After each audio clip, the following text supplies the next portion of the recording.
ఈరోజు ఇంత అద్భుతమైన ప్రదేశం, మంచి పంటలు పండే ప్రదేశం ఈడ తీసుకొచ్చి డంపింగ్ యార్డ్ పెట్టాలని చెప్పేసి చాలా చాలా బాధాకరం.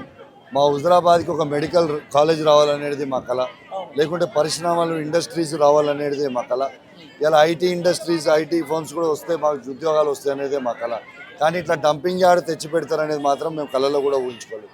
ఇలా ఉమ్మడి కరీంనగర్ జిల్లా చెత్త, ఉమ్మడి వరంగల్ జిల్లా చెత్త తీసుకొచ్చి ఇలా హుజరాబాద్లో వేస్తామంటే మేము ఊకునే ప్రసక్తే లేదు. ఇలా మా పంటలు ఇలా అద్భుతమైన గ్రీనరీ ఏరియా, పంట అద్భుతంగా పండించే ప్రాంతం అంటేనే హుజరాబాద్ ప్రాంతం.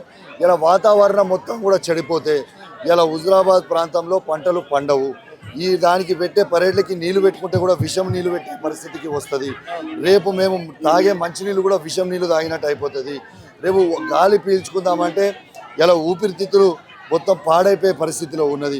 దయచేసి ఈ ప్రభుత్వాన్ని నేను డిమాండ్ చేస్తా ఉన్నాను, ఈ బేషరతుకు గోకురి వెంటనే ఈ డంపింగ్ యార్డ్ని రద్దు చేయాలని ఈ హుజరాబాద్ నియోజకవర్గంలో ఉన్న 2,50,000 మంది పక్షాన ఆ గొంతుగా ఇలా ఈ ప్రభుత్వాన్ని నేను డిమాండ్ చేస్తా ఉన్నాను.